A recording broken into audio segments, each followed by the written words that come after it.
A Poisonous Tea Party. Chapter 1. The Bitter Brew. Detective Jane Parsons was vacationing in the idyllic village of Willowbrook when she hears of the poisoning of Lady Abigail Harrington during a seemingly innocent tea party. As she arrives at Lady Harrington's grand estate, adorned with blossoming gardens, she sees the local inspector. "Hello, Inspector. I am Detective Jane Parsons." "Oh yes, Miss Parsons. We have heard of you from the yard." "I came here after I heard of the murder." "Not much to it," said the inspector. "Lady was having tea when she just slumped over and died. The two people who were having tea with her are also our primary suspects, Lady Abigail's estranged sister, Miss Emily Fairfax, and the local apothecary, Mr. Percival Blackwood. We have already questioned them and the kitchen staff. Once we get the results of the post-mortem, we might be able to get to the bottom of it." "I hope you wouldn't mind if I interviewed Miss Emily Fairfax and Mr. Blackwood." "No, not at all," said the inspector. "Good luck." Chapter 2. Tangled Ties. Jane decided to start her investigation by first interviewing the cook. Experience had taught her that the house help often knew more than we thought. The cook, Mrs. Appleby, said mournfully, "This is so very sad, Miss Parsons. Lady Harrington was such a good employer." "Tell me," said Jane, "what happened that day at tea?" "Oh, nothing out of the ordinary, ma'am. I had made the tea and put it on the table outside the kitchen, and then the parlour maid, Sandra, took it out to the garden where everyone was sitting. This was how we did it every day." "What do you think of Miss Emily Fairfax and Mr. Blackwood?" asked Jane. "I have been working here for 10 years, miss, and in these 10 years, this is the first time I have seen Miss Fairfax. It appears the two sisters were estranged, and even when Lady Harrington tried to patch up the relationship, Miss Fairfax never wanted to." Up until now, Jane thought. "And Mr. Blackwood? What do you think of him?" "Mr. Blackwood is a dear. He had always been Lady Harrington's best friend." Upon interviewing the parlour maid, Jane finds out that Lady Harrington had sent out a letter to be mailed to her sister Emily, and most likely it's after receiving the letter that Miss Fairfax decided to come visit her sister. Jane also found out that the maid didn't notice anything unusual when she brought her tea out to the garden, exactly 5 minutes after the cook had put it on the table outside. Chapter 3. Family Secrets Unveiled. The next morning when Jane went to the estate, she noticed the inspector standing there, talking to a hysteric Emily. "Now, ma'am, please calm down and let the police do its investigation." "What's happened, Inspector?" Jane asked. "A very strange toxin was found in Lady Harrington's tea, and we have taken Mr. Blackwood in custody on suspicion as who else but an apothecary might have access to these toxins and poisons." Jane then goes on to interview Miss Fairfax, who appeared quite calm now. "Miss Fairfax, I believe you and your sister were estranged until just last week when you received a letter from your sister." Emily looked at her wide eyes. "Okay, Miss Parsons, I will tell you the truth. Abigail and I both loved Percival Blackwood, but he only loved Abigail, and when Abigail was finally married to a wealthy merchant, Mr. Edmund Sinclair, which had been orchestrated to secure the family's financial standing, I thought perhaps now Percival would see my love for him, but he still only had love for Abigail. I was married to an artist, but he died of drink soon after, and since then I have been living a meagre life, whereas Abigail was living in the lap of luxury. But I did not kill my sister, Miss Parsons." "And what was the letter about?" asked Jane. "I received a letter from Abigail talking about her health and how much she'd missed me, her only family, all these years, and that she wanted to end this animosity. She talked about having me in her will, and that after making some bequests to the staff, the rest was all to be mine." Amidst the whispers of scandal, Jane begins to suspect that the poisoning may be rooted in the convoluted relationships within the Harrington family. What if Percival Blackwood did poison Lady Harrington after finding out about the will from Emily? Jane felt sure that even today, Emily Fairfax was as much in love with Percival Blackwood as she had been as a young woman. Chapter 4. A Poisoned Inheritance. The poisoned tea, it seems, was not only an attempt on Lady Abigail's life, but a strategic move to manipulate the distribution of the family's wealth. Jane faces a labyrinth of deceit and betrayal as she navigates the treacherous path of inheritance, disputes adding another layer of complexity to the already convoluted case. Jane then finds out from the inspector that Mr. Blackwood is no longer being held under suspicion, and no such toxin was found at his apothecary shop. It was a toxin that belonged to Africa, almost like curare. It was tasteless and did not smell. Death is usually very quick, but this poison cannot be found anywhere in England, and Mr. Blackwood had never left England. Now this, Jane thought, made this investigation even stranger. I must talk to the estate's lawyer and see what are the conditions of the will. Chapter 5. Unmasking the Culprit. In a climactic finale at Willowbrook Manor, Detective Jane Parsons assembled the suspects for a final confrontation. "The murderer," she said, "is Mr. Lawrence Covington, the conniving family lawyer." Emily Fairfax and Mr. Blackwood stared at the lawyer. "Wait, how can you say that, Miss Parsons?" he said a little too shrilly.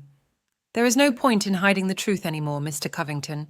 When I came into your office yesterday, I saw all the taxidermy on the wall and found out that you took many trips to Africa for hunting. Another thing is that you said was that Lady Harrington gave her entire estate to you, as she had not made any request to change the will. But we have proof that just last week she had sent a letter to her sister telling her that family was family and she would be the sole inheritor of her estate. Perhaps you should come out clean now, Mr. Covington. Hiding the truth anymore will not help you." Finally, Lawrence Covington broke down. "Yes, it was me. I felt betrayed by Lady Harrington. I had been with her every step of the way, through all ups and downs, and when she told me she wanted to remove me from the will and make her sister the sole beneficiary, I knew I had to do something." "So you killed her?" Emily shouted. "Yes, I did. I had a small vial of a poison from Africa. That fateful day I was supposed to come over for tea as well. The new will was going to be presented to Emily, but I made some excuse and declined the invitation. I said I would be at the manor the next morning with the updated will." "When did you mix the poison in the tea?" Jane asked. "Ah, that was easy. I knew the tea routine very well. The cook usually put it on the table outside the kitchen, and after it was allowed to steep for 5 minutes, the maid usually brought it out to the garden. I waited for my window of opportunity, and as soon as the tea was put out on the table, I came out through the second side door and put a few drops of the poison in Abigail's tea." "How did you know it was the right cup?" Jane asked. "Abigail always had her cup with her monogram on it, so that was not too hard." The police inspector and constable then came in and arrested the lawyer. "Good work, Miss Parsons," said the inspector with a friendly wave. Jane returned to her aunt's house in the village, ready to spend a few days with much-needed rest and relaxation. Symphony of Murder and Other Stories, featuring Detective Jane Parsons. Symphony of Murder. Chapter 1. A Mysterious Melody. In the heart of Old England, nestled amidst the rolling hills, stood the prestigious Rosewood Music Academy. With its ivy-covered walls and echoes of classical melodies, the academy was a sanctuary for budding musicians. However, the harmony was shattered one fateful evening when renowned violinist Victoria Hastings was found lifeless in the practice room, her Stradivarius violin lying beside her. The room itself bore witness to the chaos that had transpired. Sheet music scattered on the floor, a broken metronome, and the lingering scent of aged wood and rosin painted a macabre scene. The Dean of the Music Academy asked Detective Jane Parsons to look into this tragedy and be discreet, as he did not want the Academy's reputation to tarnish. The Academy staff and students, clad in somber attire, gathered in small groups, exchanging whispers that hung in the air like a ghostly lament. The music, usually a source of inspiration and joy, now seemed to mourn the passing of one of its own. Jane approached the crime scene with a meticulous eye, taking in every detail. The violin, now silent, had likely played its final notes in a performance cut short by an unseen assailant. As she examined the body, the detective noted the fine details: the calloused fingers that once danced effortlessly on the strings, now frozen in an eternal pause. The Academy's director, a dignified man with silver hair and a deep reverence for the arts, led Jane to a secluded corner. His eyes betrayed a mixture of grief and confusion, as if the very essence of the Academy had been tarnished by the tragedy. He spoke of Victoria's unparalleled talent, her dedication to her craft, and the impact she had on the lives of those around her. "I cannot think of anyone who want to murder her," the director said. "And she had no rivalry with any of the other musicians here?" Jane asked. "Victoria was such a talented musician, and I am sure there must have been petty jealousies. But murder? No, Miss Parsons, I can't think of anyone here who would do that."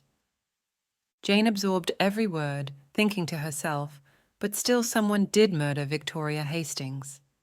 The investigation had just begun, and as she decided to look beneath the layers of the seemingly harmonious world of Rosewood Music Academy, she couldn't shake the feeling there was definitely here that was more than meets the eye. Chapter 2. Discordant Suspects. After a little bit of rifling around, Jane found out that there were two people who had the motive to remove Victoria from out of their way. First on her list was Cecilia Sinclair, an exceptionally talented cellist known for her fiery performances. The Academy's practice rooms, normally sanctuaries of solitude for musicians to hone their craft, had become chambers of suspicion. Jane found Cecilia practicing in one of them, her fingers deftly dancing across the cello strings, her face a mix of concentration and intensity.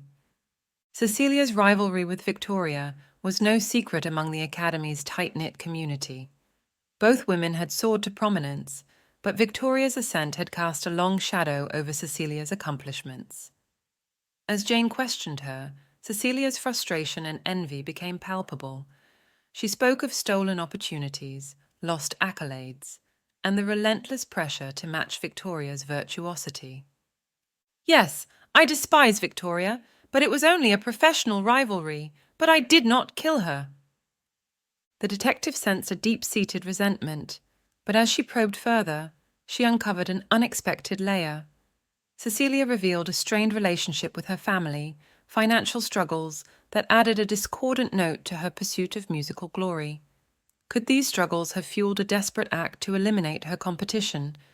Next in Jane's lineup was Professor Richard Thornfield, a distinguished mentor at the Academy. His office, adorned with framed concert posters and shelves filled with musical scores, exuded an air of intellectual refinement. Jane observed him carefully, noting the slight tremor in his hands as he poured a cup of tea, a subtle sign of anxiety. Professor Thornfield's connection to Victoria ran deep. He had been her mentor, guiding her through the intricacies of classical music. Yet, beneath the facade of academic camaraderie, Jane sensed an undercurrent of tension. The professor had much to lose, a scandal involving academic misconduct that could tarnish his reputation and bring disgrace to the Academy. At one time, perhaps the professor had been in love with Victoria, but that was long gone, and he insisted that they only had a purely professional relationship. As Jane questioned him further, she discovered the darker undertones of mentorship. Betrayal, jealousy, and an academic rivalry that had spilled over into personal animosity were revealed. It appears that Victoria did not give any credit to her mentor and took all the glory for herself. Jane listened intently. "And where were you that fateful night, Professor?" "I was at my club in Town Square. I had been there from 2 p.m. in the afternoon till 10 p.m. at night, as first there was a bridge game and then drinks and dinner." The next day, Jane checked into the professor's alibi, and there was no doubt he was speaking the truth of his whereabouts. Chapter 3. The Estranged Score. The next day, Jane went back to the Academy when she noticed one of the junior musicians looking at her nervously. Immediately, she realized that this young musician knew something or was hiding something. Jane approached the girl and said, "Hello, if you have something to say, please do." The girl's eyes darted around quickly. She swallowed and said, "Miss Parsons, my name is Emily, and I am not sure if this can help you, but one day, as I was walking to Miss Hastings' practice room, I heard loud noises from inside. A man was screaming loudly and saying, "You have got to help me, Victoria, or I'll be a dead man." And then I heard Miss Hastings' voice shrilly say, "You were never any good, Edward. You shall not have a single penny of my money. Now get out of here before I call the police." Jane listened with keen attention. "Thank you, Emily. This definitely gives us another lead in solving this case." Jane walked to the Academy director's office and asked him if he knew of a man called Edward who would be connected to Miss Hastings in some way. "Why, that's her estranged husband. He was a bad lot, gambled away all his inheritance, and never really did anything with his life Victoria had left him some 5 years ago." Edward's arrival added a layer of complexity to the investigation. Jane pondered whether the estranged husband could have orchestrated this tragic crescendo to escape his impending financial ruin. Chapter 4. Unveiling the Overture. As Jane connected the dots, the truth began to unravel like a well-orchestrated overture. The evidence pointed towards Edward Hastings as the orchestrator of Victoria's demise. The estranged husband, desperate to escape his mounting debts and evade the clutches of dangerous creditors, had orchestrated a macabre composition using the Music Academy as a stage for his dark act. Jane confronted Edward with the damning evidence. He had forgotten to wipe the violin after pulling it from under Victoria's chin, and it revealed only 2 handprints, one of Victoria Hastings herself and the other of Edward. "We have solid proof against you, Mr. Hastings." Finally, knowing that he could not escape any more, he admitted to murdering his estranged wife in a fit of passion and rage. "If only she would have not turned me away that day," he said, and held his head in his hands. Chapter 5. Restoring Harmony. After the matter was reported and Edward was locked away behind bars, the halls of Rosewood Music Academy gradually regained their serenity. The truth, like a well-played resolution in a musical piece, brought closure to the mournful symphony that had gripped the Academy. For now, Jane bid goodbye to the Academy. Little did she know that the next adventure awaited her, just around the corner. The Clockwork Conspiracy. Chapter 1. The Mechanical Murders. Jane Parsons was browsing through the morning newspaper when a young woman by the name of Miss Bennet rang the doorbell. Before Jane could say anything, the young woman burst into tears. Between sobs, she mentioned that her father, Professor Archibald Bennet, had been murdered. After gathering a few more details from Miss Bennet, Jane headed her way to the city. The dense fog that clung to the cobbled streets of industrial Manchester painted an ethereal scene. The towering chimneys belched plumes of smoke into the overcast sky, creating an otherworldly atmosphere that seemed to foretell the sinister events about to unfold. The first crime scene, nestled within the labyrinthine alleys, revealed itself as a gruesome tableau. Professor Bennet, a renowned inventor with a penchant for automatons, lay sprawled amidst the gritty cobblestones. His eyes, once alive with the spark of creativity, now stared into the abyss of the unknown. At the center of the macabre display stood an intricate clockwork device, a mechanical masterpiece that unlike anything Jane had ever seen. The rhythmic ticking of the clockwork apparatus echoed in the air, creating an eerie cadence that underscored the precision with which the crime had been committed. She scrutinized the intricate gears, noting the level of craftsmanship that hinted at a mind well versed in the art of invention. As the coroner meticulously examined the victim's body, Jane began to piece together the puzzle. The city's scientific elite, engaged in a relentless race for progress, now found themselves ensnared in a web of violence. "It appears that he murdered inventors are not mere casualties. They are chosen targets, Miss Parsons," the coroner was saying. "It appears as if London has been gripped in one death after another of a great scientist or inventor, and next to each body we have found this intricate clockwork device, like the one you see now." The detective's gaze lingered on the surroundings as she listened intently, a clutter of half-finished prototypes, blueprints, and discarded machinery. It was a realm where genius and madness walked hand in hand, and as Jane surveyed the chaos, she sensed that the clockwork devices were not just instruments of death, but messages, each one a meticulously crafted statement meant to convey a sinister narrative. Could this be the work of a serial killer? Jane wondered, as the night turned darker. Chapter 2. The Inventors Rivalry. As Jane delved into the secretive world of Manchester's inventors and scientists, the sprawling maze of factories and workshops revealed a tapestry of ambition, competition, and bitter rivalries. Jane's journey led her to the heart of the industrial district, where the incessant clatter of machinery competed with the rhythmic pulsing of steam engines. The inventors' quarters were a chaotic symphony of progress, and within this cacophony, egos clashed as fiercely as gears grinding against one another. Among the labyrinthine alleys and workshops, Jane encountered inventors vying for recognition in the cutthroat race to outshine their peers. Each workshop, a sanctum of creativity and innovation, bore witness to the fierce desire to leave an indelible mark on the industrial landscape.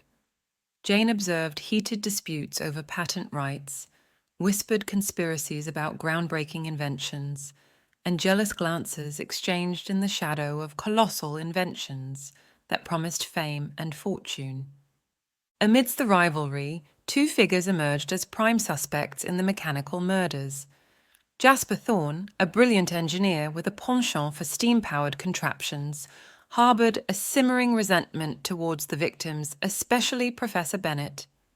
When Jane spoke to Mr. Thorne, all he said was, "That fellow will not be missed by anyone here. He was a rude and cruel man, stealing others' blueprints and capitalizing on their work." My own groundbreaking designs had often been overshadowed by him. The next suspect was Eleanor Carrington, an ingenious mathematician known for her precision in clockwork mechanisms, revealed a complex history with the murdered inventors. Her strained relationships, marked by professional jealousy and unresolved personal conflicts, hinted at motives that could propel someone to orchestrate a malevolent vendetta. Jane found herself navigating the intricate alliances and bitter animosities, uncovering a labyrinth of emotions that mirrored the intricate machinery surrounding her. The competition for accolades and the pursuit of groundbreaking inventions had transformed the inventors' community into a pressure cooker of rivalry, where a single misstep could lead to professional oblivion. As Jane delved deeper into the inventors' world, she realized that the clockwork murders were not merely a result of personal animosities, but a reflection of a society driven to extremes by the relentless pursuit of progress. In the dimly lit workshops and steam-filled corridors, the challenge ahead was not only to unmask the killer, but to unravel the intricate connections between the victims and their ambitious contemporaries. Chapter 3. The Clockmaker's Enigma. Jane had picked up a shabby card by Professor Bennett's body and had forgotten about it earlier. She now looked at, and all it read was Kronos. She wondered if Kronos could be the missing link in this investigation. The trail led Jane to an obscure corner of the city, where a nondescript door concealed the entrance to Kronos's workshop. Pushing it open, she entered a world frozen in time. The workshop was a maze of intricately designed clocks, pendulums swinging in hypnotic unison, and gears interlocked in a mesmerizing dance.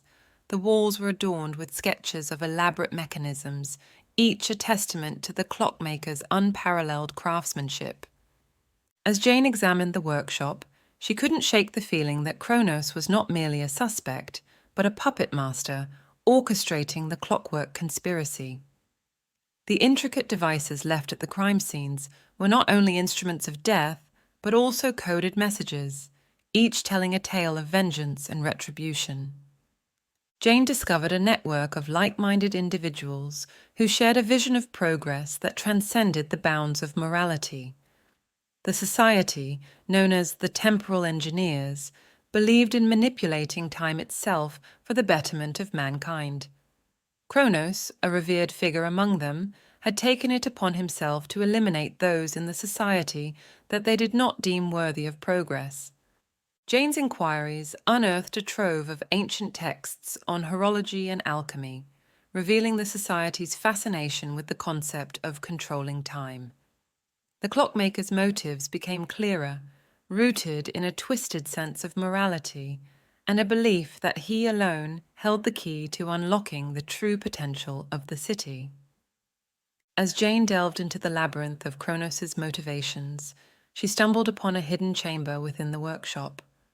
The room contained a colossal clockwork device, its purpose shrouded in mystery. She realized that the impending catastrophe hinted at by the coded messages was intricately linked to this imposing creation.